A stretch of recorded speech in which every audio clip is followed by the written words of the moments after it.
You are listening to The Tarot Diagnosis. I'm your host, Shannon. I'm a licensed psychotherapist, and I also happen to have a love for tarot. Each episode, I invite you to reflect with me as I work to demystify the tarot and the human experience, all while exploring tarot's connection to mental and emotional health. While this podcast may feel therapeutic, it is not meant to take the place of psychotherapy. So grab your cards and join me as I work to create a pathway to better understand ourselves and those around us. There's something interesting that happens when you're a therapist sometimes, and it's that you'll often have weeks where it seems like you're having the same conversation with 2 or 3 or more different clients. And this has been one of those weeks. What's funny though is, so this week was actually connected to or reminded me really of a session I'd had with another client a few months ago who just looked at me one day and said, "Why is toxic so intoxicating?" And it stopped me dead in my tracks. And I just kept thinking about how clever of a podcast title that question was. And this particular client knows about my podcast. And so I asked them for permission to talk about this topic and use their question as the title, and they were really excited and all for it. So yeah, this is for you, very confidential client. So this idea of toxic being intoxicating isn't new. This concept, this idea, this experience has really been studied for a while, and we can kind of trace it back to some of the mechanisms of early psychologists and researchers, especially folks like B.F. Skinner, who worked on what's called operant conditioning. And you might be familiar with his work from your intro to psychology classes, either in high school or college. And this is basically a method of learning that uses punishment rewards, specifically to modify behavior. So keep that in mind as I start to get kind of nerdy, and I'm going to be talking about the brain a lot today. So yeah, keep kind of that operant conditioning definition in your mind. When it comes to this phenomenon of being intoxicated by toxicity, I just want to explain what it is I'm even talking about. And it's at least in the framework of, my client work these days. And it's about being in a relationship that is chaotic and unhealthy, maybe unstable and unpredictable, but for some reason you can't seem to let it go, and you keep either gravitating towards back to it, or you just feel almost addicted to it. Logically, we would expect people to want to gravitate towards stability and security, but sometimes the opposite ends up being true, and we find ourselves gravitating towards chaos or dysfunction, or in this case, toxic relationships. And I know many folks have maybe found or are currently finding themselves drawn to these, unstable, unpredictable, tumultuous relationships, even when they recognize the dysfunction. So, and especially like having this conversation multiple times this week, I was like, okay, it's actually time to do an episode on it. And of course, because this is the Tarot Diagnosis podcast, I am also going to be talking about tarot cards that fit kind of within this concept and these theories and these experiences. The cool thing is, though, we actually have some answers as to, why we tend to gravitate towards toxicity sometimes, or why it feels intoxicating rather. And so, yeah, during this episode, we're going to be looking at kind of the neurobiological, psychological research. I'm not going to dive into attachment-based theories. I've done that in previous episodes. Feel free to go back and listen to those. But yeah, there's also the neurobiological and psychological components I'm going to be talking about are not the only research or kind of explanations as to why we tend to gravitate towards toxicity sometimes. There are a lot of attachment-based theories, but I'm not going to get into that this episode. So this episode, we're specifically going to be looking at the brain's dopamine reward system, because that plays a really important role in reinforcing all of these unhealthy or toxic relationship patterns, which end up making toxic relationships more compelling and appealing, more so than, the ideal kind of stable, secure, and predictable relationships that we probably should be seeking out.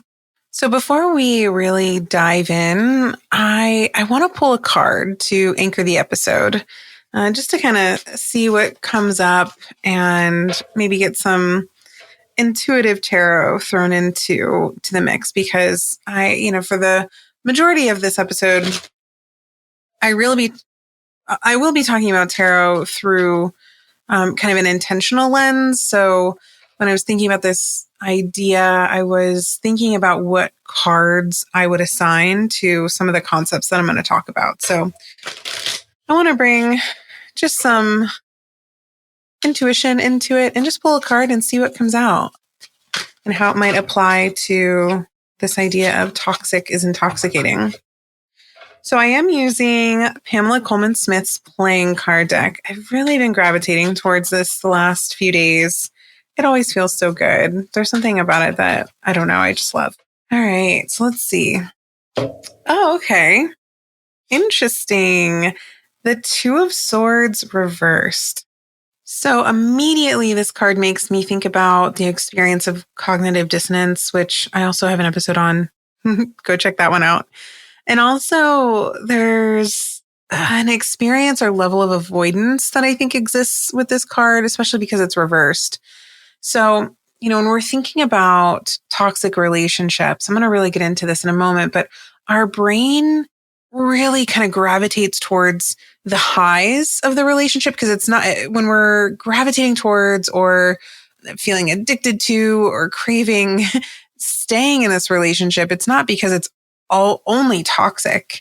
There are often a lot of really good times, and that's what we're going to be exploring. So with this Two of Swords reverse, it's kind of making me think about how we tend to cling to those high moments, those good moments, and then minimize or try to justify the not so good moments. And this is where, I'll get into this in a moment too, but the idea of intermittent reinforcement, where there's some sort of positive interaction or affection, then followed by withdrawal or conflict. It kind of keeps us stuck in this loop of denial and doubt, which, just like the Two of Swords reversed suggests, kind of struggling to face like the reality of a situation.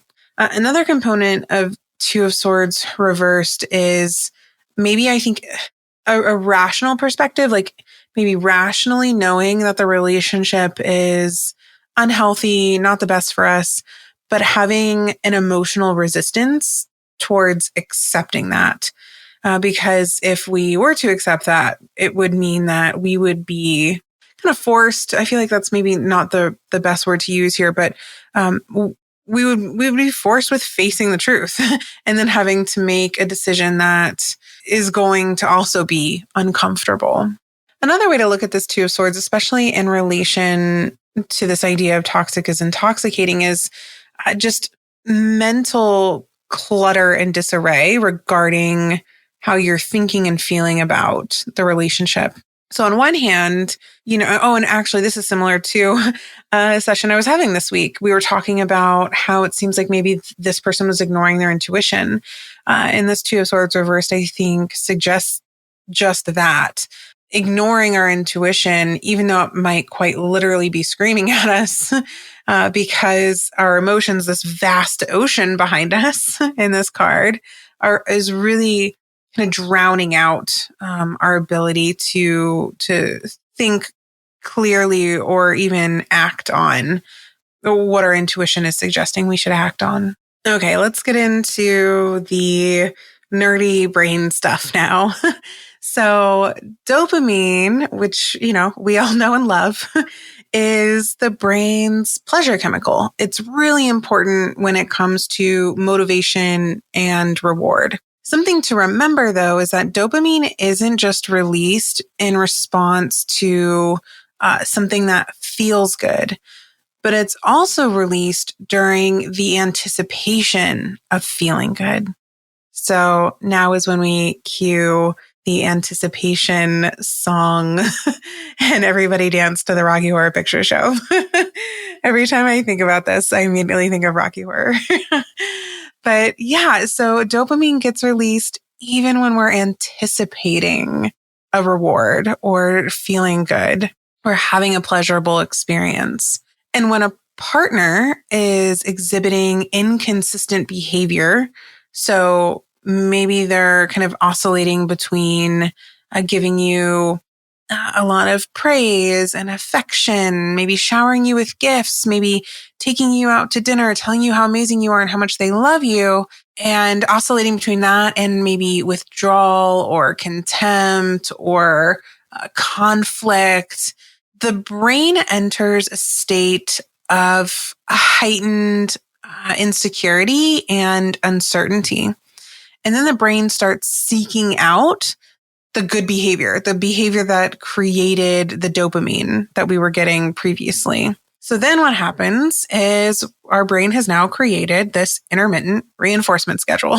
So as I was thinking about this kind of dopamine effect, I was like, what card goes with this? How can I bring tarot into this? And then I realized, oh, it's absolutely the Knight of Cups reversed.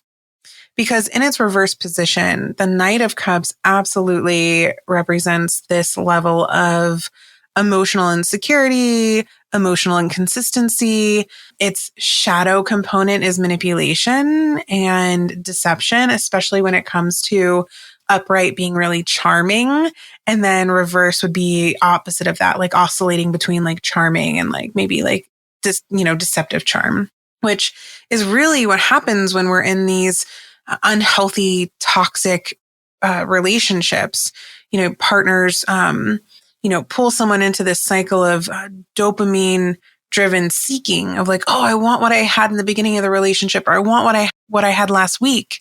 And then what happens is there's these like false promises of love and affection and pleasure. And we have these moments of temporary euphoria, which makes it really hard to walk away from, because the brain is like, oh, but it feels so good when I get, that hit of dopamine, when they're really, really loving and caring. And this concept of intermittent reinforcement is really important in the context of operant conditioning, which I was talking about in the beginning of the episode, where it refers to a scenario where rewards are given kind of inconsistently rather than predictably. And in romantic relationships, this happens when, like I said, a partner is really emotionally available and loving and everything's great, but then also cold and distant at other times.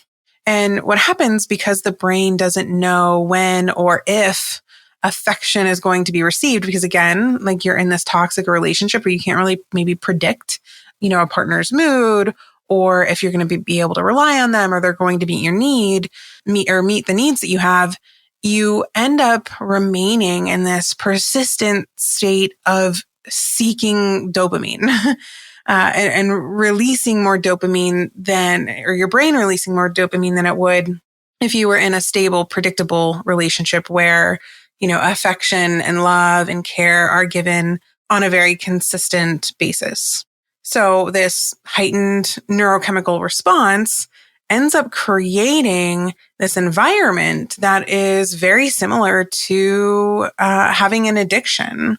And it makes it really difficult for us to disengage then from the relationship or the partner that's exhibiting these unhealthy behaviors. Another card that I feel like represents this experience is the Wheel of Fortune, because it is this kind of, cycle of, sometimes you're high, sometimes you're low, and sometimes you're kind of just coasting on the sides on your way up or way down. So this kind of up and down cycle reinforces the toxic dynamic where the dopamine spikes in response to the unpredictability And that mirrors how the wheel of fortune kind of keeps turning. Sometimes you're at the top and you feel great, and sometimes you're at the bottom, but you're always anticipating, oh, but don't worry, I'm going to be up at the top again. And this kind of roller coaster of toxicity really kind of like fits perfectly within that kind of archetypal interpretation and meaning of randomness and instability. So yeah, I think if you want to look at this through an example, think of you being, super into someone that you recently started dating. And at the start of your relationship, this person was incredibly affectionate. Maybe they were texting you, good morning, good night, making you feel really special, showering you with attention and gifts. Something to keep in mind, though, is this example, I kind of purposely am talking about it as, there's a lot going on here, because this is where the reverse Knight of Cups comes in again, because there's also some love bombing in this example. It's not super extreme, but it's there. And love bombing's maybe a whole other episode that I could get into.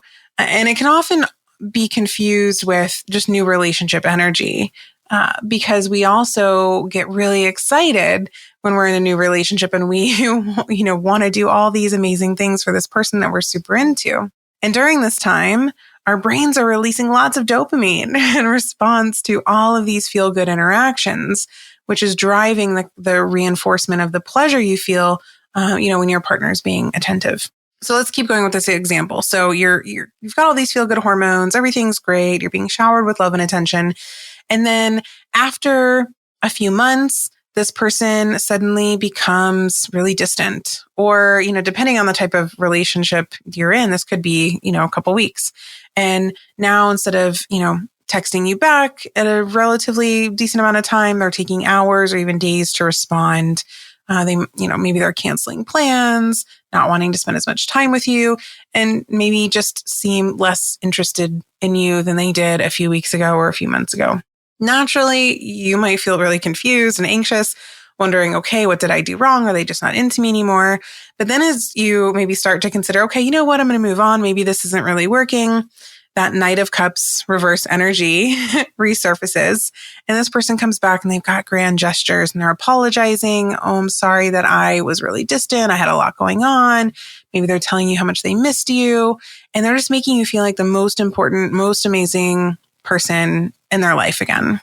And then this pattern continues where they're giving you all this love and affection. And then a couple weeks or a couple months goes by and it's followed by withdrawal again. And maybe even conflict. Maybe they're picking fights and things are getting really heated. And each time they pull away, what happens is you start to crave their attention more. And then when they eventually return, you experience that big spike and rush in dopamine. And what's happening when you experience a big rush and spike of dopamine is it's reinforcing your attachment to them. So then what's happening is over time, you become really just entrenched in this cycle, really deep in this cycle. And it eventually leads you to confusing the anxiety and the cortisol, the stress hormone spikes, with passion and love and excitement and pleasure and joy and all these things that dopamine makes you feel. And unfortunately, though, deep down, you know that the relationship is actually incredibly emotionally draining, and yet it feels impossible to let go of because your brain has linked these kind of rare moments of affection and intense pleasure with, the relationship as a whole. And so actually, if you think about it, this is very similar to gambling. And this is the example that I use when I'm talking to my clients about this in session. So if you've ever been to a casino, you know how slot machines work. And basically what's happening is, you put your money in and you push the button and you're probably losing a little bit, but then you hit big. And maybe you win, maybe if you put $20 in the machine, you win 50. And so now your brain's like, oh my God, I just won $50 and you get hooked. And so you keep pushing the button and you're pushing the button, but you're not winning. You're actually losing money. But you're not that concerned because it's not technically your money. You won the $50. And so you're pushing the button And then eventually you start to get below the 20 you originally put in, and you're starting to feel the anticipation and the anxiety. Oh, but I won before, I could win again. And then they'll give you a little bit more. And oh, they just gave you $10. And so then you keep going. So you can kind of see where I'm going with this. And, just an example to explain, okay, I see what's happening here. I'm getting little bits of dopamine rushes to try and kind of keep me hooked. And it works. The brain likes that, which kind of naturally leads us into the devil card, a card that we typically kind of traditionally assign to, addiction, obsession, unhealthy bonds. And it does kind of fit here, especially when we're, talking about, the psychological addiction to toxic relationships. Just like what I was describing a moment ago about how the brain's getting, hooked on these kind of unpredictable highs of intermittent reinforcement, the devil's also symbolizing being entrapped in that cycle of both a desire and pleasure and suffering, knowing that, oh, this probably isn't really good for us, but being so resistant to stopping it. And then, of course, we always tend to gravitate towards talking about the chains on the devil. And these chains, especially, they're loose on the people in the card. We like to really point that out. In this case, it speaks to the self-imposed imprisonment that's happening here. So kind of similar to, us staying when we know it's toxic. And I want to be careful with saying that, especially, the majority of my career I've worked with victims of domestic violence. And so what I'm talking about here is not necessarily that. So I just want to be cautious because that's a whole other conversation. So sometimes often it's very difficult to leave. So this self-imposed imprisonment idea isn't necessarily true. But if we're talking about, oh, I'm addicted to this person kind of like giving love and then taking it away, that's a whole different story. Because that is the brain's reward system playing a really significant role in our relationship choices. So when we experience positive interactions, again, our brain is releasing all that dopamine and then also oxytocin, the love hormone, which is creating this sense of pleasure and bonding and just overall feel good experience. But then going back to the intermittent reinforcement that happens in these toxic relationships, those periods I just described of positivity are followed by negativity. And that's what creates a cycle that mimics these kind of like addictive patterns that I'm correlating to the devil card here. And then the brain becomes conditioned to crave those rare or intermittent positive moments, even though they're scarce. And so this is why you'll often hear people say things like, especially if they know they're in kind of an intoxicatingly toxic relationship, they'll say things like, but when it's good, it's so good. And when it's bad, it's really bad. I've heard that so much over the last couple months. And then, of course, like I mentioned a moment ago, we have oxytocin, which is the bonding, the love hormone. And that really kind of further complicates all of this because so we can continue kind of applying the archetype of the devil here because this experience really, especially with the oxytocin, fosters attachment and trust, even in relationships that are emotionally harmful to us. Because when oxytocin is released, especially during these, really positive moments of affection or intimacy, it strengthens the emotional bond and connection that we have with this person, which then makes any of the negative parts of the relationship or the withdrawal, the conflict, the kind of like intense arguments kind of easier to justify or ignore because we have these really high, rapid spikes in oxytocin and dopamine when we're getting their love and affection. So then, this just results in a neurochemical trap that keeps us kind of locked and addicted to these dysfunctional dynamics, despite knowing that, it's actually pretty harmful. I was trying to think of some other cards that might apply here. And I kept thinking about the Eight of Swords, which I definitely think is relevant. And then I was also wondering if the moon could play a role here, especially with the moon representing confusion or illusions. specifically. And then, of course, the Eight of Swords being more of, a mental trapping. So if we think about the moon really captures this sensation of uncertainty and illusion and really wanting and craving clarity. Because if we think about the light of the moon, it's obviously trying to illuminate something, but not everything's illuminated. And in this case, we could say, oh, maybe it's just the dopamine and the oxytocin experiences that get illuminated and everything else isn't. So that's why we're able to justify, ignore, or avoid it. And then with the Eight of Swords, this being kind of the card that represents, kind of feeling trapped in our own mind, and also some maybe self-limiting beliefs. It's very similar to, or feels similar to, someone who's maybe rationalizing staying in a really unhealthy dynamic. And I say that because in this imagery, the person can't see the fact that they are trapped by these eight swords. They're blindfolded. They can't tell what's happening. I think another layer to this Eight of Swords too is this idea of things maybe slightly outside of our awareness.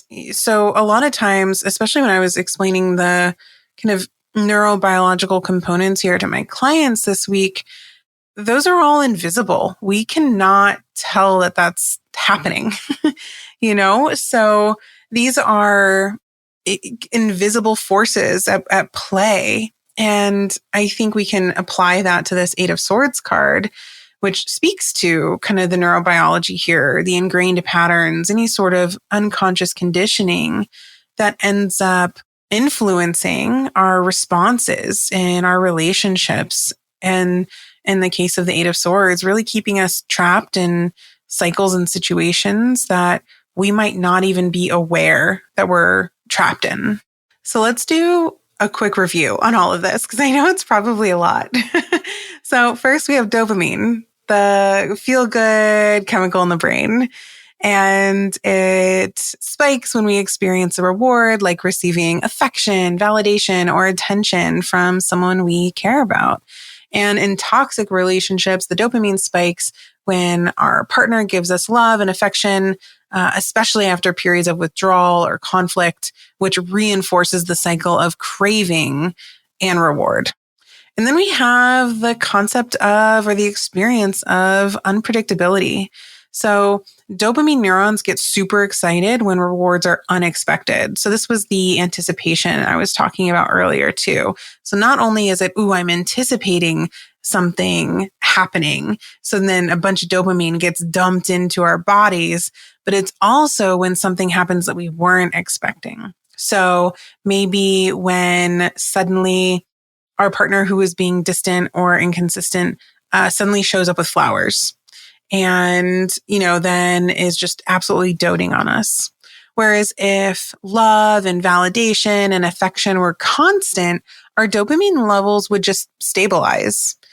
And, but when a toxic partner is oscillating between, warmth and love and coldness or aloofness, what happens is our brains are staying on high alert, and it's just kind of seeking and waiting and anticipating the next reward. And unfortunately, this experience of unpredictability just ends up strengthening that emotional attachment, which makes it really hard to see what's happening. And it also makes it really hard to leave. So basically, dopamine isn't just about pleasure. It's also about learning and seeking, in this case, like wanting to seek out that feel-good rush. And the intoxicating, toxic relationships end up exploiting that neurobiological system. Because when love and validation and affection are unpredictable, our brain ends up bonding more deeply because of those really high spikes in the dopamine and oxytocin, which, like I said, just make it harder to kind of see what's happening and let go, even when logically or even intuitively, something feels off. And it's possible, this might be like, oh my God, how am I supposed to train my brain? But you can break this cycle. It just really requires you to retrain your brain to seek stability rather than the rush of the intermittent reinforcement that I've been talking about. And you can do that by, well, just by listening to this podcast now. Your brain is going to now be aware, and it's going to be able to better recognize these patterns in the first place. And that's really just the first step anyway, is just recognizing when a pattern might be unhealthy. And I almost want to give a disclaimer too. It's totally normal for there to be a lot of affection and excitement in the beginning of new relationships. That's really normal. And then over time, it stabilizes. But the stabilization is, yes, I can count on my partner to show up for me in these ways and say these things and comfort me in these ways. And I can count on them to not leave me hanging. So I just wanted to at least give a disclaimer about that. It's totally okay for, new relationships, especially in the beginning. You have all that new relationship energy, where maybe you're going out more and surprising each other a little bit more. And then that kind of stabilizes and, just levels out over time. I kind of want to pull another card now just to wrap up this discussion. Maybe just a final message to consider as we're reflecting on this idea of why is toxic so intoxicating? So maybe words of wisdom. Oh, that's so fitting and actually kind of sweet. Okay. The Queen of Pentacles. So the Queen of Pentacles as kind of like a final takeaway here, or words of wisdom.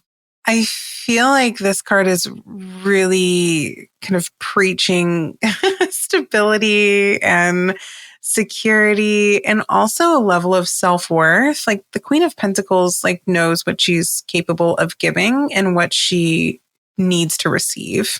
And so I definitely think this is about making sure that you're seeking out some level of stability versus chasing unpredictable highs.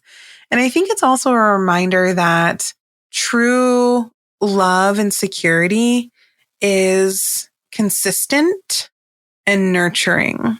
And I really want to emphasize consistent and nurturing, because it can feel, again, like, oh, but this is really exciting and all these other things are happening. But at the end of the day, can you predict that your partner is going to be there and show up for you in the ways that you need them to show up for you? So consistent and nurturing.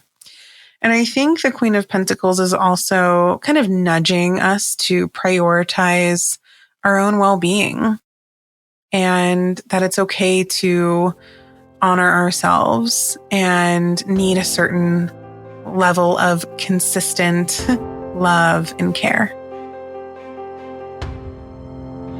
Thank you so much for listening to the Tarot Diagnosis.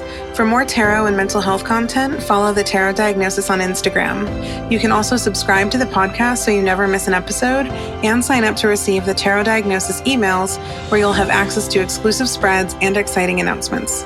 To join an incredible community of tarot and psychology enthusiasts, join the Tarot Diagnosis membership community, The Symposium, by visiting thetarotdiagnosis.com.